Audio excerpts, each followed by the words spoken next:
I'm Lisa Birnbach. If you live with someone who snores, you know it is no joke. It disrupts sleep and can wreck relationships. Is there anything that can be done to stop snoring? With us to answer that question is Dr. Jordan Josephson, a leading ear, nose, and throat specialist in New York. Dr. Josephson, I once did that. It's miserable. It is miserable. It's miserable for both of you because the person snoring wakes the other person up, and then they're cranky and they're annoying the other person, and it's the #1 medical cause for divorce or breakups of relationships. Now, is there something that can be done to stop snoring? It's very important to figure out why you snore. The snoring can be caused from anything from the tip of the nose, a blockage from the tip of the nose all the way to the back of the throat. And then certainly as you gain weight going out, the inside airway gains weight going in, so it narrows. So if you're overweight, losing weight is very, very important. Not an easy thing to do, but it's a good thing to do for a lot of different reasons. Your health in general, your knees, and your snoring and potentially your sleep apnea. But not all snorers are overweight. They're not, and sometimes snorers are thin. And if that's the case, then weight in those people is not a problem. But maybe they broke their nose when they played sports or when they had a fight with their sibling or fell off a bicycle when they were younger, and they're not breathing through their nose right. Or maybe their palate is floppy. So there's various different areas. Maybe their tonsils are enlarged, and that's blocking the airway. Maybe their adenoids in a child are large, so there's no airway there. So wherever the blockage is, you have to resolve that blockage.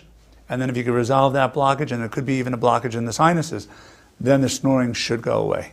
Would alcohol intake at night affect snoring? And what about sleeping pills? Absolutely. Anything that relaxes the musculature in your body will make everything flaccid. And when it becomes limp, it can collapse more easily. And so that will actually magnify any problem that you have. So for people that snore and have sleep apnea, drinking is probably not a real good idea. If you're a snorer, but you're not afflicted with sleep apnea, what can you do and where do you go for treatment? Well, certainly you want to go to an ear, nose, and throat specialist that specializes in nasal, snoring, and sleep apnea problems. That's #1. #2 is, what can you do right off the bat? If you know you can't breathe through your nose, you may want to go to your pharmacy and pick up a Breathe Right strip. Tape it across the tip of your nose, not the bridge of your nose, so that it gets your nostrils to flare. If that resolves your problem, then you've made some of the diagnosis for that specialist already. Right. You may decide to live with it that way, and if that does the trick, great. If it's a weight problem, if you lose weight, and patients come in and say, look, I'm 240, and every time I drop down to 195, snoring disappears. You're really the detective. The doctor's really the person that's trying to put it in sequence to figure out what's wrong with you. Right. But together you have to form a team and figure out where the problems lie. If you live alone, you're going to have a harder time knowing about it because you are people who snore completely have no idea. If you have had sleep apnea for a long time and it's crept up on you, you may not realize that you're really fatigued because you may think that's normal. Right. People say, well, I'm always tired. Isn't that normal? I'm getting older.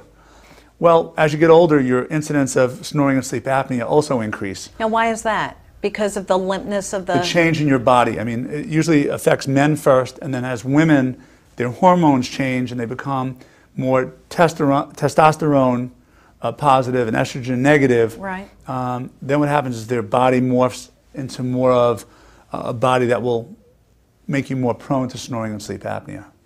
So typically it occurs in women later. But it's really important for everybody to address. And if you're feeling tired during the day and run down, maybe it's time to go and speak to somebody and say, hey, maybe I do have snoring and sleep apnea, and get a test. Or maybe you need to put the tape recorder by the side of the bed and listen to it the next day. Okay. Thank you so much, Dr. Josephson. I'm Lisa Birnbach.